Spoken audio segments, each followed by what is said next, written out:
In the world of business, not all deals are what they seem. Fortunes rise, empires crumble, all with the stroke of a pen. Mergers, acquisitions, hostile takeovers. Welcome to Mergers She Wrote, where we examine strategies and stories behind the biggest deals in business. Because in M&A, the real risks are the ones you don't take. Welcome to episode 6 of Merger She Wrote. Today I am hosting Tyler Copenhaver-Heath. He is a self-made entrepreneur, strategist, and podcast producer who's built and sold multiple companies from the ground up. He has a background in biochemistry and an MBA, and he likes to blend analytical thinking with street smart execution to help others grow real businesses. Thanks for being on today. Thank you, and thank you, ChatGPT, for that. It did a great job, did you justice? There's a couple of things I'm like, why did it write that? You know, not that it's not valid, but I'm like, is that the highlight of my lives? So far. I feel like the best thing about using ChatGPT for your bio is that you don't have to self-censor. It's like, oh, you are amazing. Here's this description. I'm analyzing it and be like, hey, that's not what I would have chose. But Well, thank you so much for being on today. Yeah. And, today Tyler and I are going to talk about his background in essentially building successful businesses and then selling them, which is the bread and butter of this podcast, just talking about mergers and acquisitions. Yeah. So Tyler, I will let you do your own intro. I know I've done your ChatGPT bio, but, tell us kind of, where you started in this process, how you got into growing, building, and selling businesses. It's interesting. So I absorb a lot of entrepreneur content, right? And via podcast or documentary or book or, whatever. And I think quite often, like all the entrepreneurs are like, I knew I always wanted to be an entrepreneur, or it was in my blood, or, I'm so counter that, I think I wanted to, but I didn't dare to. Right. And so I think that's where I'm super different is I was pushed into my first business, actually pretty begrudgingly. And luckily enough, it ended up becoming something and then changing my life. And then as much as every once in a while, I'm trying to maybe I don't want to do this entrepreneur thing anymore. It always pulls me back in, and it's kind of nice that you get to a point where it's like, I guess this is what my life is. Right. And, and then you have to adjust it in a way. And I've graduated a long way on what I think business should be than when I just started. It's like when I just started, I think at least in my case, I was so afraid of opening my first business that I was like, I will choose the thing that feels the most comfortable in this phase of I'm so scared of this, right? So you think you go with what you know, and there's a great statistic around that actually. You're 70 times more likely to succeed in a business and so that wasn't a bad thought. But when I was being pushed into business, I actually had a business that I liked way better that I would have liked to have entered into. I was too afraid in general, and so I went with what I knew. What was it? While I was attending a biochemistry program at ASU, and I took this science and biochemistry of beer brewing. And which is funny because I don't drink, but I ended up developing a hard cider that I went into. A buddy of mine was the manager for a bar in Old Town, and I produced this cider. It looked beautiful, so marketable, it's and we tried it out on people and they loved it. And at the time, actually, somebody was trying to hire me to be their, they were a hard cider production company in Old Town. They were actually trying to hire me to be their chemist. And so I was already kind of maneuvering in that world. I really liked the product. I wanted to have a ranch that kind of held and built the product at the ranch. And that's still one of my favorite ideas that actually is going to become my retirement business idea. So, but I love that. Cars is what I had been working in for so long. So cars is what I picked. So tell me, I know you're like a ground up story about your class. So you went from classic custom car builds Yeah. to you like this evolution where you changed into like car modifications and car manufacturing of like parts, right? Am I Yeah. saying that right? Mm-hmm. So tell me, like, you started in this one space and then it grew and evolved, and you said you've been working with cars for quite some time, so this was just like a comfortable spot for you. Yeah. You know, talk more about the evolution of like growing something from the ground up. You know, so I have, like a big majority of my life now is like working in Glaive, and like that's, Glaive does a lot in the pro bono realm too, around helping small business underdogs. And I have a 3-hour story now that I teach about accounting. And like, it is literally when I started out in my backyard, right? And like the accounting procedures that at least I knew to do something, but like my accounting procedures at first were have like a manila folder that held your receipts, right? And that was my way of telling, okay, I've got this much money into this car, so I need to get above that when I sell it, right? So I started out by, I was full-time biochem program. I was full-time working too. My father had just got out of prison, and so like he couldn't get a job, so we were living together, and like I was a little overwhelmed in life, but for some reason I decided I was a kid, I needed a nice car, and so I couldn't afford one, so I like found this car on Craigslist or something like that, and everybody was like, "You want to buy that car?" And I'm like, "Yeah, I want to buy that car." And I like hauled it to my house, and I ended up building the car, and people loved it, and I ended up doing that quite a few times, and everybody would be like, "Why are you going to buy that car?" And then when they would see what I would turn it into, they would go faster than I even wanted them to. And so while I'm doing this, I'm stripping paint in the driveway in my house in Scottsdale, and the city of Scottsdale is like first run-in with compliance issues, which happens in business. Can't be stripping paint in the driveway in Scottsdale. And so that like forced my first business. And so I ended up moving, pretty candid now about my story, but I ended up moving into a dirt lot with no electricity, no running water, and a 1-bay dirt floor location. And that my plan was to build what I deemed to be drivable classic cars, right? It's like cars that looked good and you would actually still drive them instead of sitting in the showroom floor. And so that started, and quickly, I started like paying attention to like what was going on in the automotive space in as far as like new technologies and that sort of stuff. And one of the things I came across was vinyl wraps, and vinyl wraps at the time were like done by sign shops, for instance, and they did them completely different. And at first I was like, maybe we can do this instead of paint, because paint's a big laborious process. You have to have a lot of tools and that sort of stuff. And I was like, maybe it's an option, So I started looking into it. Not super viable as a swap, but as a product, it got intriguing, right? And so decided to look at that. And I was the first one in the entire world that I'm aware of, because we got known really well for doing like better customization than anybody in the world on this. And one of the ways I approached it was just like painting a car. You have to rip the whole car apart. As far as I know, we were the first ones in the world to start doing this and approach it this way, because it had always been sign shops before. It wasn't custom automotive shops that were doing this. And sign shops, no offense to those guys, they generally don't know how to pull apart cars. So we would pull apart cars, and it would make for the best quality wrap that you could have. And we'd throw other stuff on it. We'd lower the car, exhaust, all that sort of stuff. And we would have like a complete transition in just a couple days. And so the next thing we knew, we had done basically every color on the market.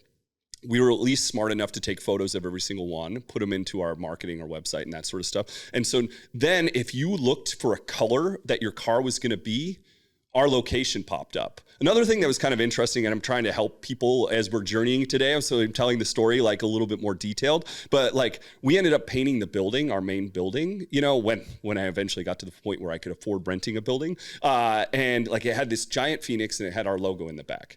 Every single color of wrap was in front of that building, to the point everybody kept asking, like, what is that place, right? It's like the place was already known before we even tried, because we had wrapped so many cars, because we were known for doing it well, that every color was out there. Then we became a 3M test facility. So now 3M's testing with us the new films, and so what does that mean? The new colors come on the market. So it ended up being like marketing gold for us, and then people would come to us for everything else. And so we became the only true one-stop shop in the world as far as automotive. Like I stayed in that trailer long past when I had to, because I bought the second largest powder coat oven in the city. I had a complete wood shop. I had a complete metal shop. I had the second largest dyno in the entire Western United States. You know, it's like I put all that kind of like pain in when most people would have bought the new car, or most people would have bought the fancy house. I put that pain into equipment and barriers to entry. And I think that was like one of the things that really helped us grow, you know, is like being like super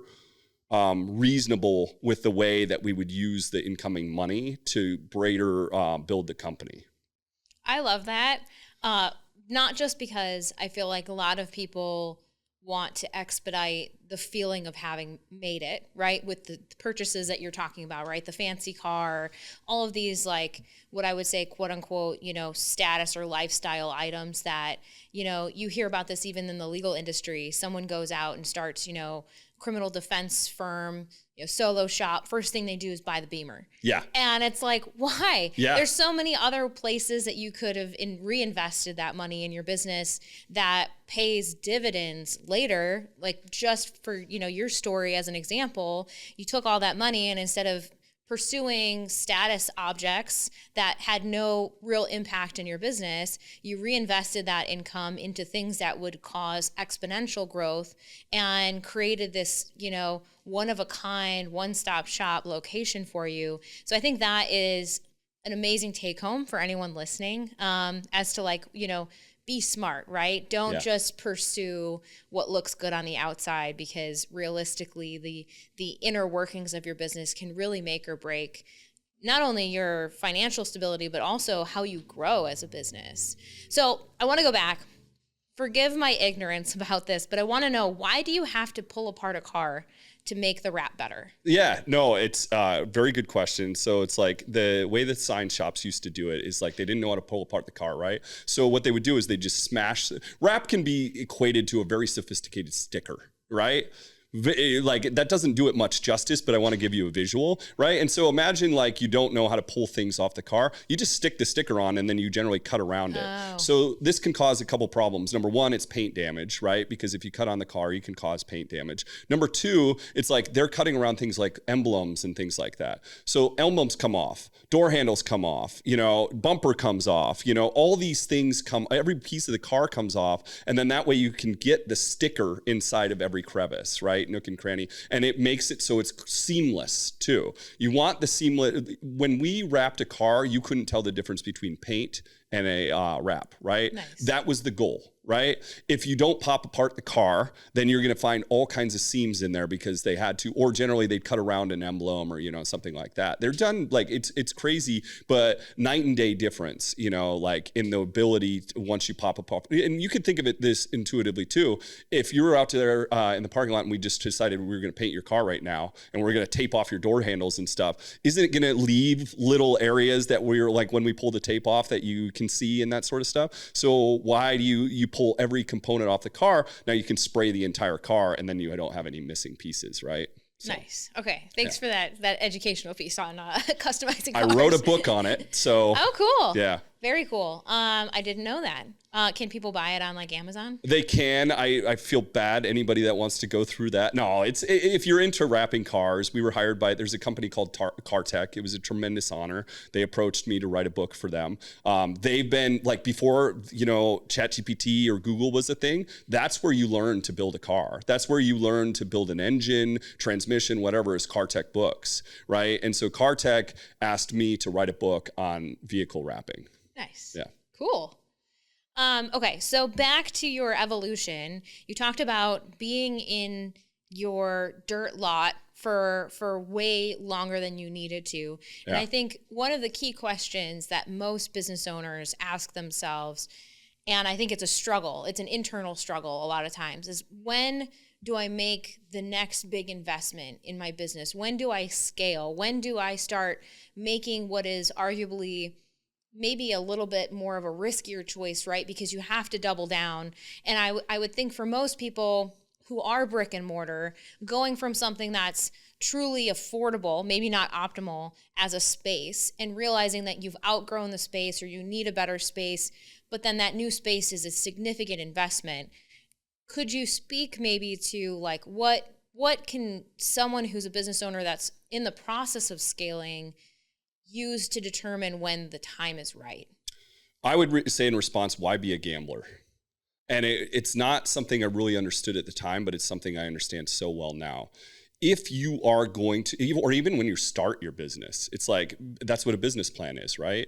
And most people, like if they're opening a landscaping company, they're not going to do an 85-page business plan, right? But at least jotting it down, I say playing house or playing business, at least jotting down, okay, what's available as far as locations? What's the cost of this location? What's the product I'm going to sell? What's the margin on this product? What is it going to cost for internet? What's it going to cost for insurance? Doing all this stuff and putting it out there, and then like playing with that model. It's like, okay, I would have to sell 7,858 cookies to afford this location.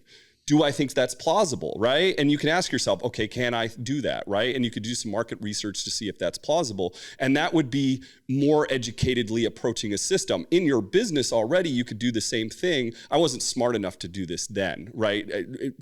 In the first initial steps, but like intuitively, I knew a problem. I'll tell this powder coating story. So one of the big ways to customize a car, right, is wrap, and then the wheels want to change color. So what's the best way to change the wheel color? It's called powder coat, right? And so the tire has to come off. It's basically treated with this powder, and the powder is baked onto the wheel, and it makes it very, very durable, right? So that's what everybody wanted. So originally we were subbing that out, right? And we had a lot of customer service problems because they would say it's going to be 5 days and they ended up being 10. And even when we're like telling people like, okay, it's going to be 15, because we were like leading with their curve, it would be 20. And the next thing you know, we have egg in our face. And so I got so frustrated by that I'm like, eventually like, I'm just going to buy my own powder coating setup. And we did. And it became a tremendous barrier to entry to other people. If I was smart, yes, there was the X factor, the customer service component. I needed to weigh that into the equation, but I also needed to weigh in what was the margin, right? And I'm going to put out, X for my powder coating equipment, and what is the Y result I will get? How many wheels? And I had already some market research because I was already doing it. How many wheels am I doing a week? What can I charge for those wheels? What's my margin going to be? When does that catch up to the entry cost of that powder coating system, right? But then also you have to realize in the back of your head, the other factors, like I mentioned, customer service and building value into your business, right? But then there's some Y factors. It's like, okay, any new product you add is going to cause more complexity. You have to train your staff. You're going to have inevitably some things that don't go right in the beginning because it's not well processed. So it's weighing all that out. And that's why I say it's educatedly jumping into a improvement in your business for all those reasons, and not gambling, right? Tyler gambled in the fact the powder coat oven was a good idea, and it ended up being a phenomenal idea.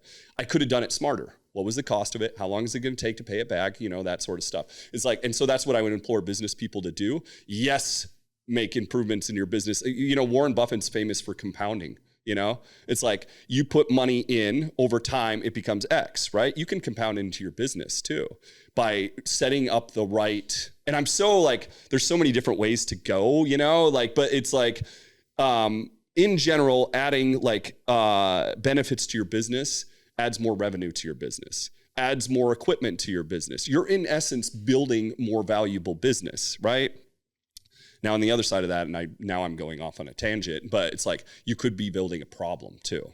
If it's too far out of your wheelhouse, if it's something that doesn't make sense, it's like, but going back to it, it's like educatedly think about it, model the numbers, right? It's going to cost this much. How much time is it going to take to repay it? Just almost like starting the business, think about that as a new avenue. And the other thing I'll add to that, it's like, because I hope this stuff is helpful, is when I started to compartmentalize my business to some extent and really start, like I learned costing systems in my MBA program. Like when I started to do that, it gave me such enlightenment into what my business was actually doing, and pulling the right levers from there, really helped me improve the valuation of my business, realize what the actual winning systems were, and then double down on the systems that were winning really well, right? Oh, absolutely. I think a couple of things to pull out from that story that you're telling us is one, and I hear this a lot in just the entrepreneurial world generally, is that there are so many people that build it and hope people will come. Yeah. And it's the actual inverse of that is what makes things successful, right? Yeah. And you touched on this, which is that you need to do market research. You need to think about your time and your money investment and how you make a return on it and how long it'll be for that ROI. Because, I was going kind of down a rabbit hole one day on online learning platform businesses, right? And because inevitably anyone who's in the service-based industry has knowledge to share, right? Yeah. And so my thought was like, oh, it'd be really cool to come up with some online courses that I could put together for business owners or for people in my, industry, or, I was like kind of playing around with this idea. And the more I delved into people sort of talking about their journey, talking about the process, all I could think of was like, how do you know that you're not going to spend, 100+ hours building this course, paying for the platform, getting it edited, getting it published, advertising it because people don't know it exists, right? Maybe you have an existing email list, but it's probably not like the broader general public that you want to be marketing to. How much of that is like, you're just, like you said, gambling at the end of the day? And that's where, so like I just told my story and it worked. I have a building that I was renting in Missouri, and the lady, anytime a customer had told her they needed something or desired something, she would automatically get on that, right? It's like, I remember one client said, hey, it would be nice if you had an ice cream stand in here. It kind of reminds me of that Jerry Seinfeld episode where he makes Abu change you can't change and be everything to everybody. And yes, you need to get feedback from your clients, but at the same time, opening an ice cream stand and putting a $15,000 investment because one person tells you ice cream would be nice here would be a horrible idea. Most often, like, you're better off, and this is where new entrepreneurs, I think, especially struggle. But it's like you're better off doubling down on the product that's really working. To your point, as opposed to trying to go find new stuff. Or what I find a lot of times, because I do a ton of pro bono business consulting, is this product isn't working at all. This business isn't working. So I'm going to try all these other things to fix that thing that's not working, right? Instead of figuring out the way this is going to work, right? Or abandoning it maybe and making it work for something else. And so in the course dilemma, it's like you also have to weigh out your opportunity cost, what you desire to, and people don't weigh this out enough as an X factor. What do you actually want to do with your life? Right? If the answer is someday you want to be a course guru, and you want to work that way, great. If you hate being online presence, then that's probably not a good path to go, right? It's like, and something like legal is always changing too. So you'd have to keep up on that. It's like some of the stuff would be evergreen, some of the stuff would not be, and so really thinking through and strategizing and planning is important no matter what, and I've given a couple different values to the audience on both, but really smart strategy and deduction of what is working and what is not, which means you have to know your financials. Oh, 100%. There's no other way to do it. Otherwise it's guessing, right? Yeah. And a lot of times if you can get into something and start to explore some financials, it's like, is this working? Like in our case, the powder coating thing, we already knew financials on it. We were already doing a lot of it, right? It was just going to a subcontractor. It's like, it was a very smart move for us to say, okay, now we can make a bigger margin, make our clients happier. It was and then we added a lot of value to the business because we had the second largest powder, and that actually the second largest powder coating system in the state added a lot of big opportunities for us, And so, but weighing that out between it was outside of the original product lines, is was it worth it to add, And so there's two sides to that story. Yes, it could be beneficial. The other side, it could kick your ass, Well, I think too, the one thing you said about the ice cream stand, the lady who's going to put in the ice cream stand because one customer was like, oh, it'd be great to have ice cream in here. I think there's, like you said, two sides to the coin, not only with deciding whether implementing a new product or a new revenue, avenue is a good idea, but also this idea that you ask, right, if you're going to expand your offerings, you go and you ask your customers or your clients, what would be better? What would you like? What do you wish that we had, right? Yeah. And I think the ice cream story highlights that you can't take everybody's feedback as the gospel, right? You've got to survey, and you'll maybe find some themes, but you're not going to be like, oh, there's all these disparate items that sound great in theory, and I'm just going to implement them because 2-3 people said them to me, right? What's Henry Ford's thing is if I asked the clients what they wanted, they would have said a faster horse. It's so like you do want to take into account like what's good for your clients, but you really want to be good with data, and you got to know your financials before you take any steps. And quite often the best businesses out there in the world are the most simple too. It's like we sell a candy bar over and over again. We know exactly what your margin, and if you're new to business, I implore you to start with as simple a model as possible. Because that's one thing I noticed in my we had the custom automotive business is the worst business model on the planet. Like knowing what I know about business now, I would kick myself and lock him in a room not to do it, right? I ended up being able to outwork the bad business model, right? But it had so many problems with what could be the best business model, right? It's like a lot of X factors, variables that you can't control. You want to control as many of those things as possible. You want your margins to be super simple. You want your processes to be super repeatable, all of which is not done in the custom automotive business. We're inventing things on the daily that have never existed before, And so so it just depends on what you want out of it too. Like those out there that want to be on the custom automotive business because they absolutely love being around cars and being creative and things like that. Yes, do it. If you want to build the next Tesla, no, that's not the right way to do it, right? Or if you just want to be in business to make the money, then don't give yourself the heartache of some guy's $400,000 car that he likes more than his kid, right? I mean, the amount of liability in the custom automotive space, $400,000 car, and we're going to put $1,000, $2,000 worth of work into it. It's insane. Yeah. It's so know why you're getting into a business and what you're doing too. And that's something I didn't know when I started, right? I didn't think about all these things. No, 100%. And I feel like I have to have that talk sometimes with my clients that are looking to purchase businesses as first-time business owners. And granted, it is a wonderful feeling to just plug in, right? Something's built, there's a brand, there's existing customers, but there are so many businesses in the Valley that have that layer and an issue to them with the liability, the hidden liability or the more obvious liability. Like there are tons of medical spas in the Valley. And there's plenty of medical spas that are for sale. And some of them are crushing it. But think about if you are new to the aesthetic space and you're going to now own a business where if somebody screws up an injection, it's on someone's face.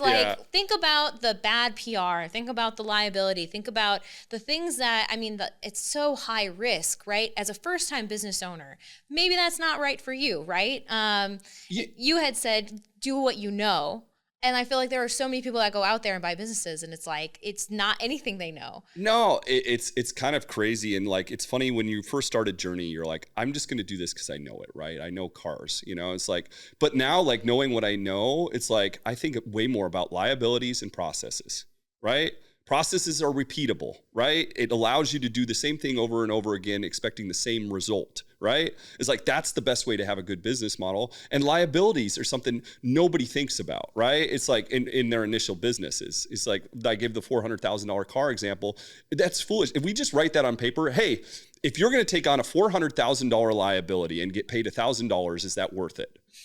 Right? It's insane when you put it that way, It's so if people are out there looking for a business to buy, it's you definitely want to look into liabilities and processes and financials. If the person, I'm not trying to teach people how to buy a business, but me personally, if I'm going to go out and buy your business, I'm going to look at your financials. I'm going to look at how savvy you are, at least if you have a decent CBA that's backing you up. What are the liabilities in the business? What are the past problems that you've had? What's the ability to hire new employees? Because a lot of them are probably going to leave right away. Custom automotive space, there's 10 people in the world that do decent upholstery work, right? They leave, you're screwed, And so looking into those things that people never think about, right? They think about, it'd be nice to do this. It's they don't think about processes, liabilities, employees, that sort of stuff. No, 100%. I feel like the retention of key employees is a piece that is so often overlooked, not just because attrition is a problem always, right? You change ownership and inherently you're going to have people that bail because they just don't like the unknown. They don't know who the new guy is going to be. They don't know if they're going to like what's the new setup, how they're going to be paid, things like that. Yep. But I think there's also this false sense of security when you're buying a business and there's all of these employees and you know that you might lose some, but if you don't start negotiating with them, I actually just had this conversation about when is the right time and this was on the sell side, when was the right time to make the decision to tell the employees, hey, we're going to sell. It's happening, whether you like it or not. Yeah. We appreciate the years of service and loyalty that you've given us. But, we're not going anywhere right away. We're going to help with the transition. We'll still be around, kind of help the transition feel more natural. But hey, you have someone who's going to be your new employer. And it became this kind of like hot debate about when do you pull the ripcord on it, right? Because you're worried, to your point, that you tell the employees too early, people start jumping ship, and then it could sabotage the deal because the buyer thinks they're going to keep all those employees. And vice versa. We had the discussion of they show up on Monday, which is closing day, and you rip the Band-Aid off in the morning, and everybody just has to deal with it on the day of. And I'm like, I don't think either one of them is great, right? There's pros and cons to each, but certainly ripping the Band-Aid off on closing day is not the right way to go, in my opinion. No, me neither. It's interesting too. It's like I go and listen to a lot of people speak and things like that, or like I read the book on one of the founders of Netflix, and they all talk about like this initial, which was a struggle for me because I loved my people so much. There's this initial stage of people you start with that is not going to be the one that gives you the end zone. And I listened to this lovely woman that's built this huge company at this tech summit I was just at. And she said just that too. And you could tell her heart, like it hurts her still. She wanted to cry that she had to get rid of her original team. So you have to also know, when did that, it can be a bonus if the owner was hanging on to their original team at times that isn't prepared to take the thing to the next step. They can actually be holding the company back, right? That's so true. And I don't think enough people think about that. So sometimes the loss of some of those employees is actually a good thing because the owner's been hanging on to them with this, right? They haven't been good for the business for a long time. So there's that side of the coin. I try to get people to think about the different sides of the coin. Or the other thing is you have great employees. And if you treat great employees, continued great, give them opportunities when you come in, and approach it the right way, there's no reason for them not to continue on, right? And a lot of times the owner's pretty burnt out by the end of it too, and they're ready to get rid of it. Like new energy, if you do it right, I think can be a huge improvement. I mean, with our businesses, I had 2 locations. I could open a third and a fourth, but I couldn't find enough people. Right. So like the constraints of people are real. People like don't think about that enough when they're thinking about the business that they're going into. Well, and to your point, I think the other headache that people don't think about is training. Yeah. And you touched on it in the earlier part of your story where, you got the powder coating machine or whatever you want to call it. I was thinking of it like looking at it as like a kiln. It's a huge oven. It's essentially a type of kiln, right? Yeah. But like, having to teach people how to utilize it, the new process, all of that. I mean, as a business owner, whether you're new and you're starting to hire your first employees or you're evolving and changing like you did in your story, you still have the headache of finding and retaining good talent. And I think people underestimate, onboarding new employees and training them is arguably a full-time job. It's the hardest part. Employees, hands down, are the hardest part. I started as a solo man operation, and at its peak, we had 47 employees. It's like that, hands down, the hardest part. It's like the amount of work that goes into the people. And rightly so, the people are the business, and so but it's, like finding the right talented staff and finding people that care, that's number one with me. Like if they care, if they're, I used to, one of my tests that I love to do, and I hope I actually can't get in trouble for saying this, is like, I had this open lot that had all kind of garbage in it, right? And like huge amount. And my favorite thing to do in this world was take some of my favorite employees down to that lot and clean it up. 120 degrees, it's like, and the ones that would keep a good mood through that, those are the best people. So if I could vet employees in the way that I want to, they'd go out there and work with the boss for a day in like some horrible hard task. And I would watch their personality. I'd also watch to see if they try to beat me, because they do try to beat me, right? I can't let them beat me, I have to outwork them every single time, but I can't believe the amount of value that showed me, when you can keep a good mood, because it can be fun actually. And I know it sounds miserable, 120 degrees, dirty, you can make it fun with the right people. It's all about the right people. So building your business in that way. And I had some amazing people, it's like some still to this day, it's like, I think about, that was the hardest thing in selling your first company, is leaving the people. I actually hung on to it probably 5 years longer than it aligned with me. And, because I didn't want to leave the people. I can understand that. I mean, they're a version, I mean, you get the right people in that you've worked with for years, they're a version of family, right? Yeah. They're a family that you weren't born into, but that you built through trust and hard work. And I like the fact that at the end of the day, doing this miserable task of like cleaning up this lot is all about resilience, right? Yeah. Attitude. The drive to try and beat you is to let's impress the boss by doing more. Yeah. All of these traits that are essentially like go-getter traits, right? And show that person is not only driven in their day-to-day life, but also want to make good impressions and be a part of the team. And it's not just a means to an end, right? Yeah. For them. It's not just a paycheck at the end of 2 weeks or a week or however long. It's like, with some good people, there's no task in business is really hard and very stressful, and so like having the right people around you that are supportive instead of, anti-productive is super important. Right. And then like a side note here is like early on, I was one of those people that and I still am. It's like, I hated firing people. Hated doing it. I would think of all the things, it's like they've got a family, they got kids, it's like, even if they I caught one guy stealing, I still gave him another chance, which was horrible. It's such an awful lesson. And you say, how could you do that? It's like, I was thinking about all the things that I shouldn't have been. But in the end, it's like, you're punishing the good people by keeping the bad people. And that's the way I finally had to reframe it as a big-hearted person, is like, Tyler, your big heart is actually, causing damage to your good people, And so like thinking about that. And so it's like, when you come in to go manage a new business, it's important you look at who's the good-hearted, good-natured, hard-working people, and then you take people out of the system that are going to be counterproductive to their mind, right? Well, yeah, I mean, think about it from like a schooling perspective. You always in school get assigned the group project. Yep. You've got the leader, the person who's going to pull the team and give direction. You've got the worker bees, the people who are going to really put in the effort. And then inevitably you've got one or two dead anchors that don't do their job. Other people end up doing it for them. And at the end of the project, what does everyone feel that did the work?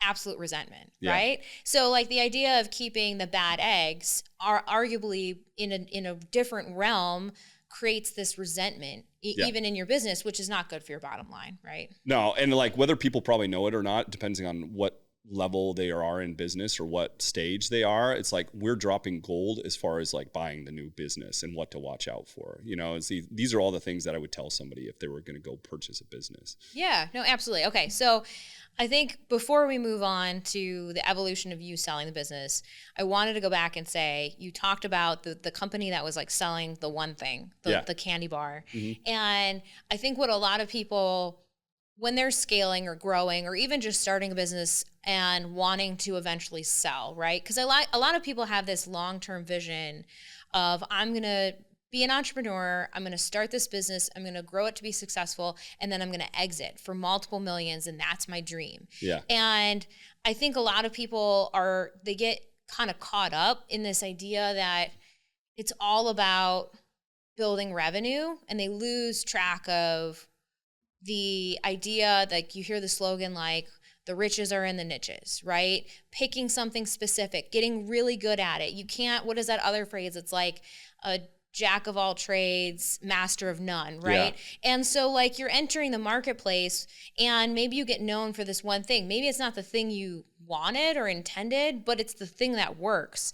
And this idea that you're going to try and evolve and change to do more or add more or be more in a already saturated market, I think puts you on this path of mediocrity. It doesn't mean you fail, but I think it straddles, and not straddles, it prevents you from really growing in a upward, hockey stick trajectory. I mean, I think if we were to take a poll of all the most successful businesses in the world, they really start out fundamentally very hyper focused on one thing, and then they eventually get to where they add some more to it. But that with new entrepreneurs, including myself, it's like, you're like, okay, well, but we can do this. And they're here so we could do this.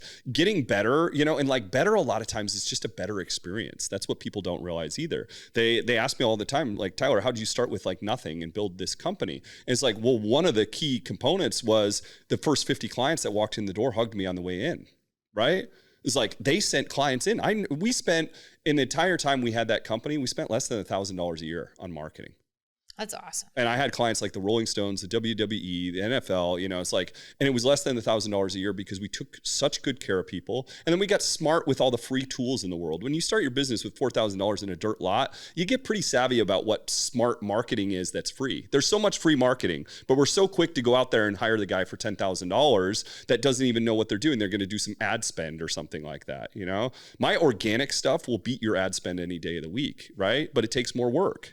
So the more work is the thing that people avoid, right? And then in a business sale acumen, it's like when you sell your business and you're like, hey, we get 40,000 hits on our website a month, and we're a small localized business, number 100,000th hit website in the country, it's like, that is so much value. And, like that, people don't realize that you're not building value in the ad spend, you're building value in organic, right? And that means every component of the business. That's your financial systems. I always tell people too, like, write a book for your business. I hate calling it Bible, but write a Bible for your business. The processes, the systems, the marketing, all this stuff. Have a direct, intentional process for each thing that you do in the business. 100%. Okay, well, it sounds like we have a whole nother episode to record about marketing. Yeah. So we'll put a pin in that because I would love to go down that road. But I want to finish our conversation about you putting your business up for sale and what that looked like, right? Because so one of the things that I think, even coming from the business attorney perspective, I get to see behind the curtain constantly, right? I'm the person who's drafting the contracts. I'm putting the deal terms on paper, essentially making the deal close, come alive, right? I'm helping people make the dream come true. But in that process, I have, I think, in a lot of ways become blind to some of like the thoughts and processes that are happening in my, business client's mind when they're, leading up to this. I want to sell. I'm heading towards retirement. I'm tired of what I'm doing now. I want to change gears, but I have something successful and I can cash out. I'm happy to make those, put things on paper, help them negotiate to get more of the pie. But I'm not necessarily, seeing it firsthand, the emotional turmoil, the like, how does this impact me future-wise? I'd love to have you kind of talk more about, what was the deciding factor for putting it up for sale? How did the sale process go from your perspective as a business owner? And then, post-sale, if you could give one or two things that you like wish you had done differently, or something had, maybe a lesson learned or whatever, something that someone who's a current business owner could take away from it, what would that be? And I'm sorry, that's like 3 questions in one. No, and like my answers can be so much different, I think, than most people. Is like, I was in school for a biochemistry program, right? And the reason I was in a school for a biochemistry program is like, I read a book called Silly White Girl, it was an article. And Silly White Girl was about this girl that goes to Africa, and she starts building schools with her friends during the day. And then she wakes up in the middle of the night, she sees that the locals are actually dismantling what they built the night before and fixing it, right? And so she realized what they were doing was playing volunteer. So my search in biochemistry, and she basically comes home and she says, hey, if you don't have a skill, stay at home and fundraise because you're no value, And so I'm a young man. I didn't want to stay at home and fundraise. I wanted to have a skill. So I started approaching biochemistry, and I was tracking either pre-med or veterinary, and I only had started the business. Like I said, my plan was to start the business because I was being forced kind of into it anyways. I still went to college the whole time in my first year in business, by the way, and graduated. So it's possible, Mark Zuckerberg, and so like it was never the plan to own the business forever. In my mind, I was going to own it for 2 years. I was going to sell that, and that's how I was going to fund graduate school, and I hit my goal. It was easily worth, in the first 2 years, what I could have sold for graduate school. But then you get tied into like the building of the business. I had worked so hard, it's like literally, I don't want people to like I have a hard time with the poor me story in the back lot, but the only reason I say that is because then everybody knows that they can do it too, right? Like there's not a person out there in the world that can't start on a back lot with $4,000 and do something, right? But it takes a lot of damn work. It takes 120-hour weeks. It takes like foregoing the dating. I didn't date for 5 years. You know, it's like, I know I'm making entrepreneurship sound awesome right now. It's like one of the ways that I would like get ahead on my competitor was the richest man in the entire state. Right? It's like, and we kicked their butts, you know, it's like, and one of the reasons we kicked their butts, I'm convinced of it, is because I was under the car at Friday night at 11 o'clock at night. Right? And I was in the office again, answering the phone when the WWE happened to call me on Saturday morning. You know, it's like, do you know the answer to the WWE? How did we get them? I answered the phone on a Saturday morning. You know, it's like, so it's like you start out and like, you realize you have a hard time giving something up. And I had worked so hard, it was really hard. But I had lost my way, right? I was working in this first world business, you know, it's like, and I remember like a key component for me was we had a guy we had this machine that built racing stripe kits, and we were supposed to put those on for this guy. And I actually even picked him up, I remember that morning. And something manufactured with the machine. I kid you not, he literally cried because his car was going to be a day late. Cried. And when you're up at night and your original intention was to help people in this world, and you're reading books like Helping Hurts, When Helping Hurts, and watching documentaries like Poverty Inc., my mind was screwed up in the fact that this, like what I was doing in life was so unessential, right? And so it like was hurting me for a long time. And like I almost just walked off quite a few times and like said, see you later to this stuff. And through that process, the only reason I stuck around was the employees. Right? And I should have left the business 5 years before, easily. The problem is I learned so much in the second 5 years, you know, and that's when they became a really good accountant. That's when we had a business burned down. That's when we had been robbed. That's when we had 4 lawsuits from like unfair things, like a guy falling off a building on a roof that I didn't even own that I got sued for. You know, it's like all those learning lessons are now what I use today. The pivotal moment that I finally got rid of the business, I'm pretty candid with it now. My doctors told me I had to. It took that to finally surrender the business, right? And COVID had happened. We happened to have our best year ever that year. It was just time in every single way. When the world gives you a year that I've been told to write a book about, how many more signs do you need that it's time to go, you know? And your health's going too. Your health is everything, you know? And so I realized that, yes, I'm an entrepreneur, you know, but I also have to be in alignment with what I think is important, because I'll always be a hard worker, right? And that is going to be my thing that kills me, you know, probably in the end. I might as well work hard in something that, yes, makes money. It's important. You can't help anybody if you're not helping yourself, but also has alignment to some greater cause. And my first business did not have that. My second business did not have that. My third business did not have that. My fourth, fifth, and sixth do. Right? And so you graduate as a person while you're graduating a business, you know? And so like figuring out what aligns to you will make it impossible to quit. Right? I love that. And I think also highlighting the fact that I think entrepreneurial culture is that you inevitably rise and grind, and you lose yourself to your business. And that's what's applauded. That's what's championed, is that, you know, you have this storyline of you really gave up everything to make this business successful. And I think there are so many people who enter into the entrepreneurial space, and because they are hard workers, they are type A, right? You're not an entrepreneur without having that be a part of your personality, because you have to be driven. You have to wake up and be able to self-start something every single day. You don't have a boss stepping over your shoulder and going like, where's the timesheet, right? So you've got to have that drive. And inevitably, it's the perfect storm for most of us, myself included, to kind of look up one day from your desk or wherever you're working and say, where did all this time go? Because I've lost the balance. I've lost the perspective. And yes, I've built something amazing, but where is the other parts of my life that I've neglected, whether that's your health, whether it's your, you know, family and friends. You know, I hear, unfortunately, you know, working with business owners all the time, I hear the horror stories of like, you know, 2 divorces. You know, kids are estranged. have multiple millions of dollars, have a house in, Bermuda or whatever, got all this luxury and you got no one to share it with because you've ostracized all of the most important people in your life in the process. And so I love what you said because it truly highlights that you can build something absolutely successful that in the eyes of the general public looks like $100 million and luxury everywhere, but deep inside, is that really what makes you happy?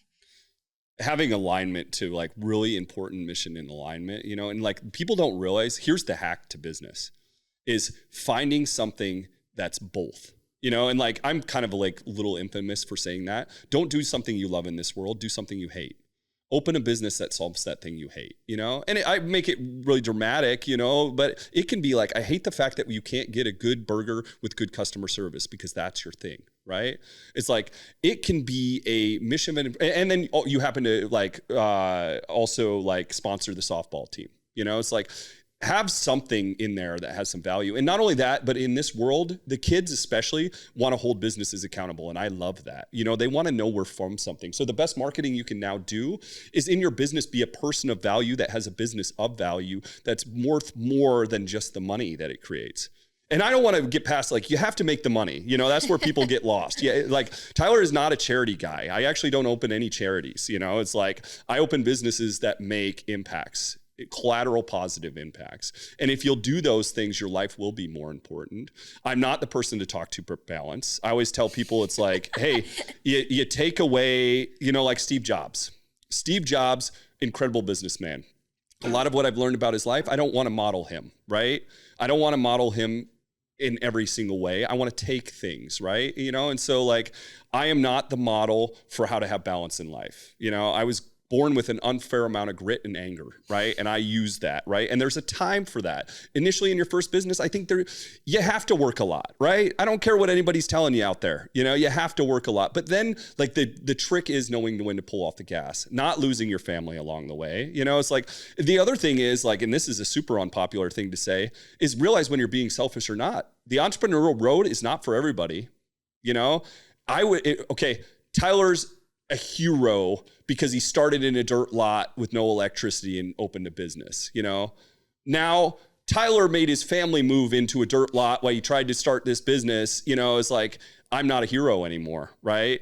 Like that, your environment too, and where you're at in life, make sure your family's secure, make sure you're taking care of your family. If you can do the business thing along with it, then do it, right? But also be very cognizant of like, there is importance beyond the money in life, right? So 100%. Yeah. Okay. So we're unfortunately out of time. I knew this was going to happen because Tyler and I could talk like in perpetuity, but what is one either book or podcast or resource that, as a business owner who's either trying to build in order to exit at some point in the future, or just starting out and looking to exit, way down the road, what's a resource that you would recommend to somebody? It's going to surprise you. Okay. The book, Man's Search for Meaning. Okay. Get your business idea in your head and read that book. Is it a mission purpose alignment? Is it getting you to a mission purpose alignment because you're going to build this the business and sell it, and that next thing is going to be amazing? Like have it a mission purpose alignment either in the business or in the future life plan, and you will not fail. That's why that is the best business book you could ever read. Because isn't that book really, really sad? It is sad. I remember reading that book. It is terribly sad. Prepare yourself if you go down that road. It in essence is like, and that's why like to use it in the business world is like very uncommon. This is more like life thing. But I think if your business can have more meaning beyond just the monetization, then that is the true key to success. Because let's face it, not everybody's like full of grit and piss and vinegar, right? Yeah. So you need things that keep you tracking.